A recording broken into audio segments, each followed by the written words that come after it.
감사합니다.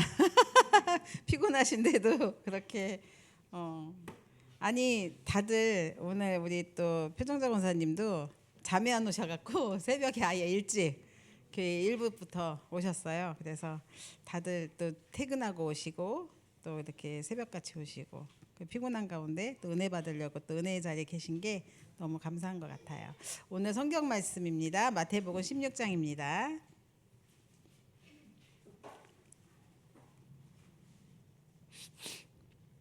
16절만 함께 읽겠습니다. 우리가 다 아는 신앙 고백이죠.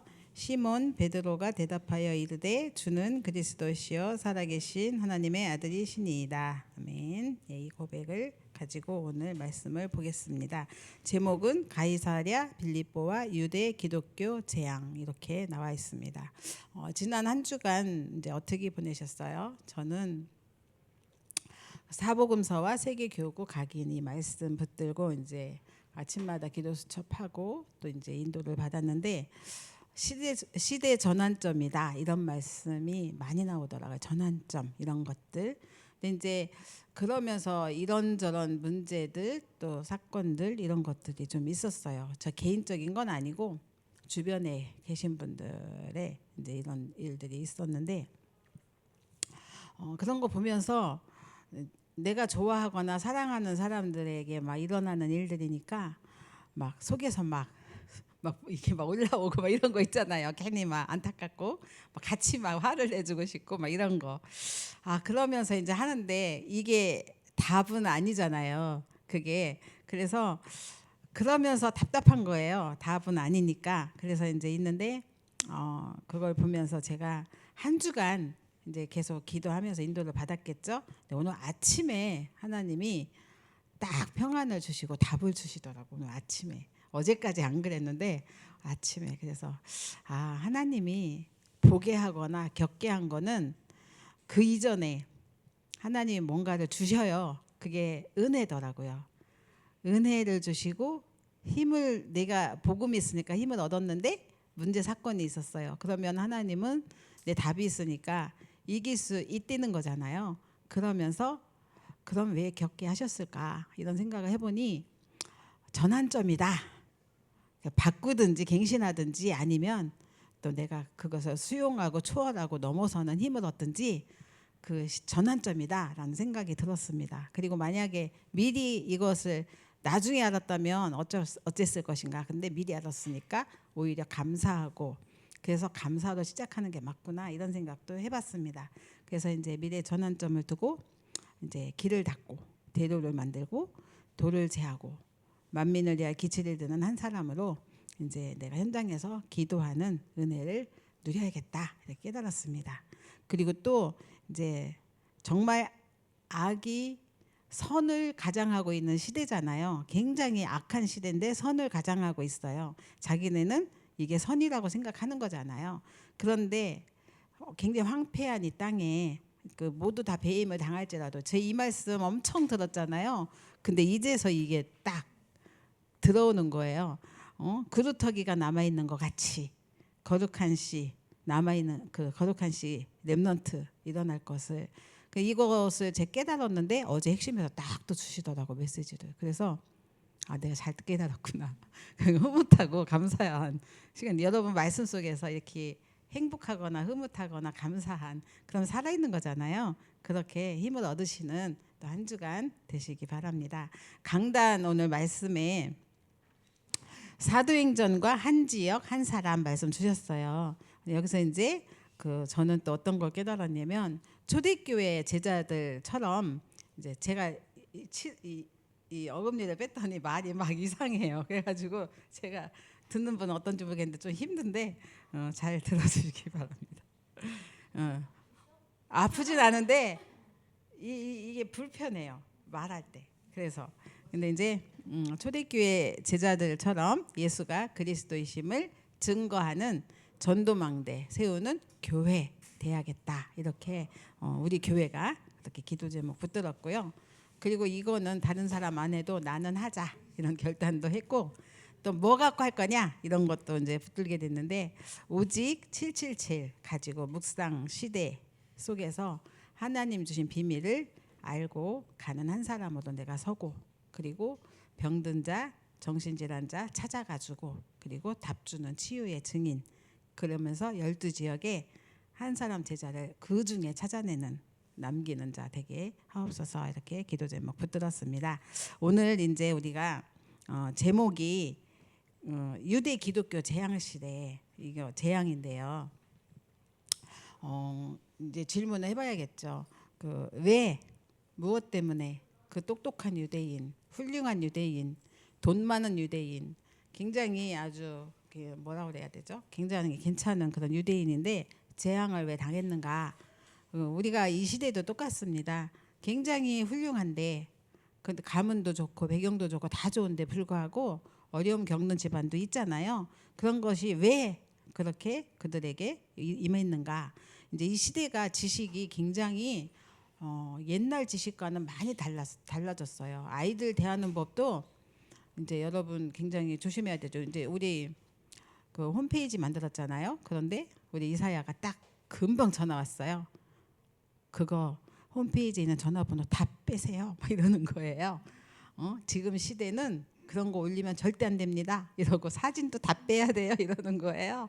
그러면서 이게 굉장히 노출되면 악용되는 시대라서 조심해야 된다고, 그런 부분들을 알아야 되는데 우리는 모르잖아요. 우리는 교회니까 사역자가 전화번호 있어야 사람들이 보고 또 전화도 할 수 있고 여러 가지, 그냥 우리 열린 마음으로 하는 건데 이 시대는 그렇지 않다는 거죠.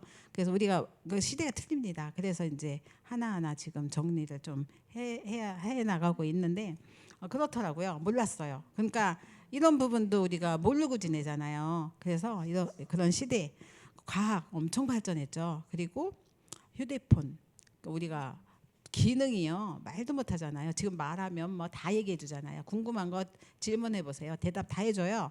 그렇죠? 그런 문화, 그리고 또 금융도 많이 바뀌고 매우 발전하고 있는데, 그런데 날이 갈수록 또 영적 문제 심각하잖아요. 그런데 해결하지 못하고 있는 현실이다. 그래서 이 시대에 이제 그 어린이 자살 시대 됐고요. 또 막 어린이가 무속인이 옛날에도 있었지만 지금 아예 커밍아웃하는 시대잖아요. 대놓고 합니다. 옆에서 답 주는 자가 없기 때문에 이렇게 어렵습니다.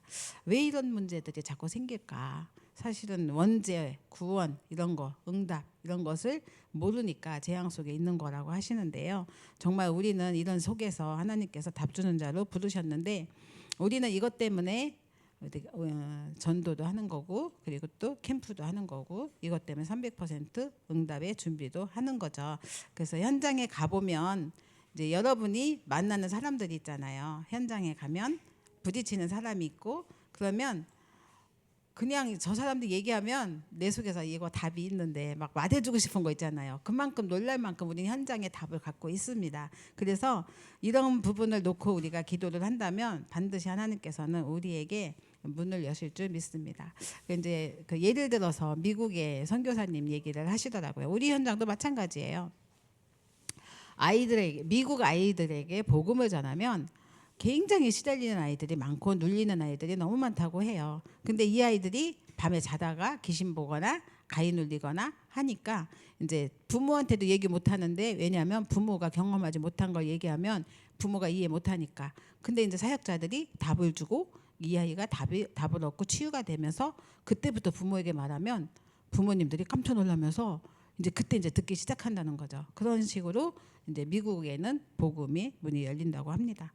유럽도 마찬가지로 아이들이 시달리는데, 여긴 또 틀리는 게 아이들이 시달리거나 힘들어하거나 어려워하면요, 답을 주고 도와주고 품어주는 게 아니라 일단 약을 먹인다고 그래요. 이 아이들이 너 힘드니? 그럼 무조건 약 준대요. 그래서 약 먹는 아이들이 40% 된다고 합니다. 그러니까 굉장히 시대가 이상한 시대가 된 거죠. 정말 우리가 이렇게 현장을 보면서 정말 우리가 어떻게 이 현장을 살릴 것인가, 이런 부분들을 놓고 진짜 기도를 해야 되겠습니다. 오늘 우리 보시면 서론에 보시면 유대인들 그 원죄 구원 응답, 이게 뭔지 몰라서 이제 그 재앙을 이제 재앙 속에 있었다고 했는데, 그렇다면 우리는 오늘 정리를 해야겠죠. 원죄란 무엇인가 그랬죠. 원죄란 무엇인가. 원죄는 하나님 떠난 것이다. 결론적으로 말하면 그렇습니다. 성경에서는 창세기 3장, 6장, 11장이라고 합니다. 사단이 파놓은 함정인데요. 에덴 동산 사건을 통해서 일어났습니다. 너가 하나님 되는 것이다 라고 사단이 불신앙을 심어주었고요. 하나님 떠나면서 내가 주인이라고 생각하고 살았는데 보니까 다른 주인이 꿰차고 있는 인생이 돼버린 거예요. 이게 사탄이 너희압이 마귀가 된 거죠. 여기서 빠져나오려고 이제 사람들이 몸부림을 치는데요. 그 행위가 종교로 나간 거죠. 종교. 스스로 만들기도 하고요. 찾아다니기도 하고 우상 숭배하기도 합니다. 그리고 점치고 굿도 합니다. 이게 사도행전 13장, 16장, 19장입니다. 이게 틀이 돼 버렸어요. 함정 틀. 그리고 이제 여기서 완전히 빠져나오지 못하게 이제 또 다시 올가매는데 그게 불신자 상태 6가지입니다. 사람들이 이쪽으로 몰아가고 있는데 이게 올무죠. 절대 못 빠져나오는. 그러니까 유대인들이 이걸 모르니까, 원죄를 모르니까, 총체적으로 원죄 자체를 모르니까 율법이면 되겠지, 제도면 되겠지, 공부 많이 하면 되겠지 하는데 해결이 안 되는 거죠. 일단 사람이 이길 수 없는 영적인 사실이기 때문에 그렇습니다. 그래서 하나님께서 주신 게 그 해결책이 바로 복음이고 구원인 거죠. 그럼 두 번째 구원이란 무엇인가 이거죠. 구원, 원죄를 모르니까 재앙이 왜 왔는지도 모르는 그런 현장. 여기서 우리는 확실한 언약을 잡아야겠습니다.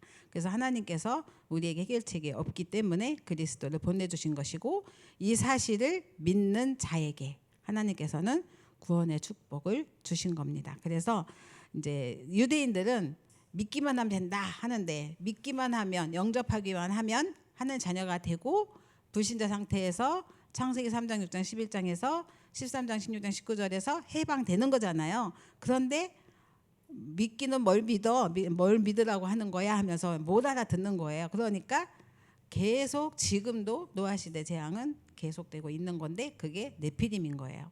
그래서 지금 이제 시대가 신병 걸린 사람들이 엄청 많잖아요.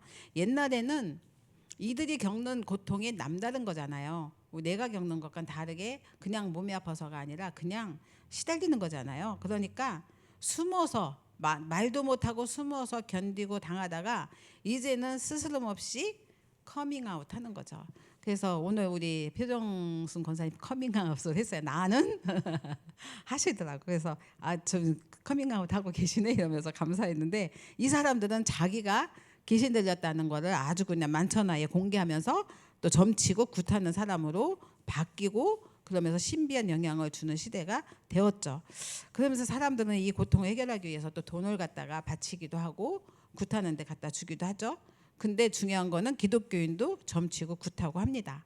대놓고 하는 사람도 있고요. 숨어서 하는 사람도 있습니다. 왜 하죠? 해결이 안 되니까 하는 거죠. 그래서 우리는 하나님께서 이 문제 해결하시려고 그리스도를 보내시기로 약속하셨고 보내신 거죠. 이걸 믿으면 되는 거죠. 근데 안 믿어서 그 사람들이 받는 고통인데요. 하나님께서도 하도 하다 안 되니까 내 믿음대로 될지어다 그러셨어요. 우리도 역시 마찬가지죠. 내 믿음대로 될지어다. 믿으면 구원이고 안 믿으면 아닌 거죠. 그죠? 재앙에서 빠져나올 수 없는 거죠. 그래서 첫 번째 보면 믿음은, 구원은 행위가 아닌 믿음으로 받는 것이다 라고 정의를 하셨습니다. 이 구원은 은혜로 받는 것이다 라고 또 하셨습니다. 내가 뭘 해서, 교회 예배 잘 드려서, 일 많이 해서, 공부 많이 해서, 뭔가 열심히 교회에서 활동을 해서 그게 구원받는 게 아니라 그냥 은혜로 값없이 주신 선물인 거죠. 그래서 이 구원은 근본적으로 인간에게 계속 일어나는 재앙, 이런 것들을 막을 수 없기에 하나님이 주신 복음인 거예요. 그래서 하나님께서 주신 구원, 원죄에 대한 구원의 그 복음을 우리가 모르면은 사탄, 악령 이런 것에 구분이 안 가죠. 성령도 구분이 안 가고 이해가 안 되겠죠. 그래서 하나님은 우리에게 주신 약속이 성령입니다. 이 성령을 우리가 온전히 누리는 축복을 누려야겠습니다. 이게 오늘 맥주절과 연관이 되죠. 하나님께서 우리 인도하시는 성령의 역사, 인도, 충만, 이것이 성령 오순절 성령의 축복이 맥주절이죠. 그래서 하나님 주신 응답이 여기에 있다는 것이죠. 그래서 우리가 마태복음 12장 26절 30절 보면은 하나님께서 우리에게 주신 그 구원의 응답과 축복이 이 안에 있는데, 가장 중요한 거는 성령으로 역사하는 그 자체를 누려야 되는 거죠. 그런데 그러려면 내 안에 망대가 무너져야 되는데, 어떤 망대냐? 하나님이 주신 망대가 아닌 거예요. 그게 사탄의 망대죠. 그 사단의 집이 무너져야, 강한 자가 결박돼야, 그래야 하나님 나라가 임하는 것이고, 이런 사람이 교회에 올 때 하나님 주신 응답과 축복을 또 온전히 누릴 수 있는 거죠. 그리고 또한 그 원죄가 해결되는 것은 그 요한복음 8장 44절에 사단이 무너지는 건데, 또 마귀는, 사단은 또 원죄 해결되는 걸 가장 싫어하기 때문에 방해합니다. 그리고 속입니다. 그래서 재앙하기로 자꾸 이끌어 가는 거죠. 이 사단의 존재를 알고 하나님이 준비하신 완전한 길, 이 길, 그 사단의 권세를 이길 힘, 이것을 누리는 그 비밀, 그리스도, 이것을 우리가 온전히 누려야겠습니다. 그리고 이 재앙 속에서 복음 가진 자 통해 하나님은 세계 복음을 이루신다고 하셨으니, 우리가 이 축복을 또 현장에 답을 주면서 누려야겠습니다. 그러면 언제 이런 역사가 일어나는가? 본론에서 하나님은 유대 기독교 재앙 속에서 진짜 복음 가진 사람을 통해 세계 복음화를 하신다고 하셨습니다. 그래서 오늘 우리가 붙들 언약은 첫 번째는 예언된 그리스도입니다. 오늘 그 사도행 뭐죠? 마태복음 16장 16절 읽었습니다. 그리스도 고백을 했는데요. 이 예언, 그 그리스도가 이미 여기 마태복음이지만 창세기에 이미 예언된 하나님의 말씀이 바로 창세기 3장 15절에 여인의 후손이 와서 하실 일이 뭐예요? 뱀의 머리를 상하게 할 것이다. 사단의 권세를 박살낼 것이다. 이것이 복음인데, 이걸 믿기만 하는데 하나님께서는 문을 여셨어요. 역사하셨죠. 애굽 복음화가 일어났습니다. 출애굽기 3장 18절도 마찬가지인데요. 피 언약 대신 그리스도, 언약만 잡았는데 애굽이 무너졌어요. 이 축복을 방해하는 흑암은 결박되고 무너졌죠. 예수 그리스도 이름으로. 그래서 우리가 할 일은 아무것도 없습니다. 그냥 언약만 잡고 있으면 끝나는 거죠. 말씀 흐름, 기도 흐름 속에 있으면 현장 흐름이 보이고, 피언약을 붙들면 그것이 모두 꺾이는 거죠. 그래서 그 문제 속에서 진짜 피언약밖에 답이 없구나, 이런 생각이 들었습니다. 그리고 또 하나님께서는 한 주간 두 가지 문제가 있었는데, 그 한 주간 이걸 보면서 하나님은 모든 문제 앞에는 먼저 우리에게 은혜 주시는구나, 이런 것도 깨달았어요. 그래서 은혜 주시고 난 뒤에 문제 겪게 하시고, 그리고 힘을 얻게 하시고, 그래서 다시 또 하나님이 주신 그 시대 전환점을 보게 하시고, 그러면서 또 정신 차리게 하시고 그러시더라고요. 그래서 너무 감사했습니다. 사무엘상에 보면은 또 절대 이길 수 없는 블레셋이 나오죠. 그런데 사무엘이 직접 이들과 대치하지 않고 일단 백성들을 미스바로 불러 모았어요. 거기서 뭐 했겠어요? 예배드렸겠죠. 피 언약 붙들고. 그런데 하나님께서 그들을 물리치셨죠.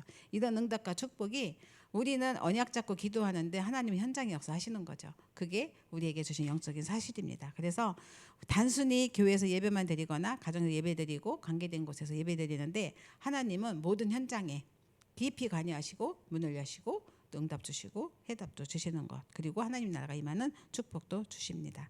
이사야 7장 14절에 처녀가 잉태하여 아들을 낳을 것인데, 이 언약 잡기만 했는데도 바벨론의 역사가 일어났고 237 5천 종족을 살리는 역사가 일어났습니다. 정말 우리가 이 재앙과 저주가 임했는데도 못 알아듣는 사람들에게, 이 답답한 사람들에게 이 복음을 증거하는 증인으로 서야겠습니다. 마태복음 16장 16절에 사실 베드로가 정말 나약하고 힘없는 자였잖아요. 조금만 저거 해도, 저도 그런데 겁내고 두려워하고 막 이러던, 좀 뒤로 한 발 빠지고 그랬었는데, 그리스도 고백한 이후 인생이 바뀌었죠. 정말 그리스도 힘없는 베드로, 그런데 고백 하나로 홈런 인생을 살았다라고 보여지더라고요. 그래서 유대인을 이기는 축복을 누렸습니다. 이 축복을 또 우리가 찾아 누려야겠습니다. 두 번째입니다. 성육신으로 오신 그리스도인데요. 사람의 몸을 입고 이 땅에 오셔서 참된 치유와 기적, 이런 것들이 일어났고 부활의 첫 예배가 되셨는데, 사람이 절대로 할 수 없는 그런 기적이죠. 이런 것들이 약속대로 십자가에 부활하신 주님께서 우리에게 주신 응답이고 축복인데요. 이것을 또 우리가 부활의 축복을 누려야겠습니다. 그리고는 이것 가지고 우리는 세계에 복음화할 약속을 주셨습니다. 이 약속을 믿고 나가는 우리는 일단 7망대입니다. 그래서 하나님께서 무너지지 않는 망대다 해서 절대 망대다라고 하셨습니다. 이것으로 우리는 세계 복음화를 할 것인데요. 치유, 어떻게 치유가 될 것인가? 그리고 응답은 어떻게 받을 것인가? 어떻게 서밋은 될 것인가? 영적 문제는 어떻게 할 것인가? 많은 질문을 하죠. 근데 답은 하나입니다. 망대 바꾸면 됩니다. 사단의 망대를 하나님 망대로 바꾸면 됩니다. 믿으면 됩니다. 그죠? 하나님의 자녀가 되면 끝나는 거죠. 정말 우리가 하나님 앞에서 이 망대 바꾸는 축복을 누려야겠습니다. 그러면 이것 갖고 가는 여정입니다. 오늘 맥주절인데 보좌의 여정을 가는 거죠. 세계 복음화가 일어날 것이다. 약속으로 주셨기 때문에 이게 절대 여정이라고 하셨습니다. 절대 여정 가는 길, 후대를 세우는 것이 또 7이정표를 세우는 것과 같다 하셨습니다. 그래서 이 말씀 붙들고 한 주간 응답 받으시고요. 결론은 마태복음 16장 20절인데 그러면 왜 하나님께서는 이 말씀 주시고 그리스도 고백까지 하시고 축복도 3가지 주셨는데 근데 뭐라고 하셨어요? 아무에게도 말하지 마라 하셨어요. 왜 그랬었을까? 온 땅에 그리스도를 전해야 되는데 왜 말하지 말아야 했는가? 말하지 말라고 하셨는가? 그러면 언제 전하라고 하는 것인가? 이 말을 우리가 알아들어야 된다 하셨어요. 남겨져 있는 그 말씀 그리스도께서 갈보리산에서의 사건 다 이루시는 사건, 감난산 언약, 또 마가다락방의 역사 이런 것들을 아직 보여주지도 않았고 체험하지도 않았고 세상 살릴 증인으로 아직 세워지지 않았기 때문에 그러셨다라고 하셨습니다. 그래서 이런 것들을 알아듣고 정말 우리가 그때그때 현장에서 그리스도 복음을 증거하되 그때그때의 시간표를 보면서 지혜롭게 복음 전하는 전도자로 우리가 쓰임 받을 때 우리는 현장에서 재앙 만난 현장에 답 주는 자로 하나님께서는 쓰임 받게 하실 줄 믿습니다. 이 축복을 또 우리가 함께 누리시기 바랍니다. 기도하겠습니다. 살아계신 아버지 감사합니다. 오늘 구역 공과를 통하여 정말로 하나님께서 우리 함께 하시고 또 믿음으로 은혜로 값없이 우리에게 주신 구원의 축복을 누리게 해주셔서 감사를 드립니다. 이 말씀을 우리가 현장에 증거하는 순간 모든 흑암과 저주 재앙은 완전히 무너질 줄 믿습니다. 맥주절 성령의 역사를 따라가는 우리의 발걸음에 오늘도 새 힘을 더하여 주시고 하나님 주시는 응답 가지고 가는 현장 병든 자 치유하는 그 증인으로 설 수 있도록 축복하시고 그 안에 숨겨진 하나님의 제자를 찾는 한 사람 그 한 사람 제자를 찾아서 12망대로 세우는 축복 누리게 하여 주옵소서. 지역마다 복음이 증거되는 곳에 하나님 나라가 임하는 축복을 또한 누리게 하여 주옵소서. 오늘 함께 하신 주님께 감사드리고 예수님의 이름으로 기도드렸습니다. 아멘.